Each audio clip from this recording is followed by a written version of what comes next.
Dharmapriya financing company private limited. വേനലിന്റെ തുടക്കത്തിൽ തന്നെ കനത്ത ചൂട്. ആരോഗ്യ സംരക്ഷണത്തിന് നിർദ്ദേശങ്ങൾ നൽകി ഒറ്റപ്പാലം താലൂക്ക് ആശുപത്രി സൂപ്രണ്ട്.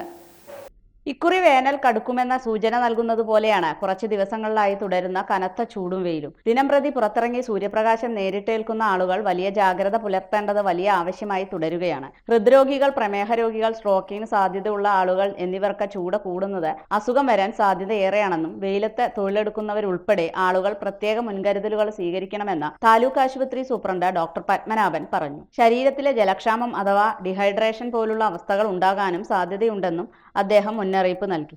വരാനുള്ള സാധ്യത ചൂട് കൂടുന്തോറും അതുകൊണ്ട് ശരീരത്തിലുണ്ടാകുന്ന പല ഫിസിയോളജി മാറ്റങ്ങൾ കൊണ്ട് സാധ്യതയുണ്ട്. അതായത് ഹാർട്ട് അറ്റാക്ക് വരാനുള്ള സാധ്യത കൂടും, സ്ട്രോക്ക് വരാനുള്ള സാധ്യത കൂടും. ഇത് നമ്മൾ അറിയാതെ പക്ഷെ പലതും ഇത് പ്രിവെൻറ്റബിൾ ആണ്, നമുക്ക് തടയാൻ കഴിയുന്ന ആരോഗ്യ പ്രശ്നങ്ങളാണെന്നുള്ളതാണ് അതിൽ പ്രധാന സംഗതി.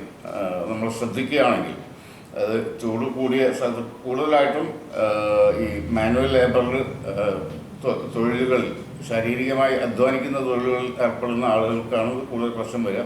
അപ്പോൾ അവർ ഒരുപാട് വെയിലത്ത് നിൽക്കുകയാണെങ്കിൽ ഡീഹൈഡ്രേഷൻ വരും, അതോടൊപ്പം അവരുടെ ബ്ലഡ് പ്രഷറിൽ വേരിയേഷൻ വരും, പെട്ടെന്ന് ഹീറ്റ് സ്ട്രോക്ക് അതുപോലത്തെ സംഗതികൾ വരാൻ സാധ്യത. അതേപോലെ തന്നെ ഉപ്പിട്ട വെള്ളം ധാരാളം കുടിക്കുക, തണലിൽ നിൽക്കാൻ പരമാവധി ശ്രമിക്കുക, തണുത്ത വെള്ളത്തിലുള്ള കുളി എന്നിവയൊക്കെ ശ്രദ്ധിച്ചു കഴിഞ്ഞാൽ കുറേയേറെ ബുദ്ധിമുട്ടുകൾ ഒഴിവാക്കാൻ സാധിക്കുമെന്നും അദ്ദേഹം വ്യക്തമാക്കി.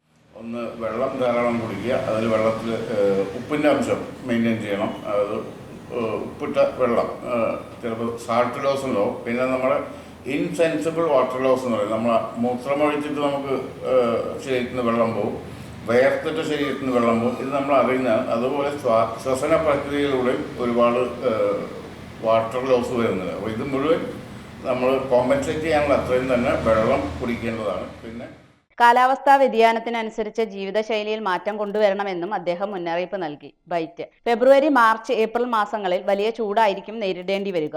വലിയ രീതിയിലുള്ള സൂര്യതാപവും മറ്റും ഏൽക്കാതിരിക്കാൻ വളരെയധികം ശ്രദ്ധിക്കുക. ഭക്ഷണത്തിനൊപ്പം ശരീരത്തെ തണുപ്പിക്കുന്ന ഭക്ഷണങ്ങളും ഒഴിവാക്കാൻ ശ്രമിക്കുക.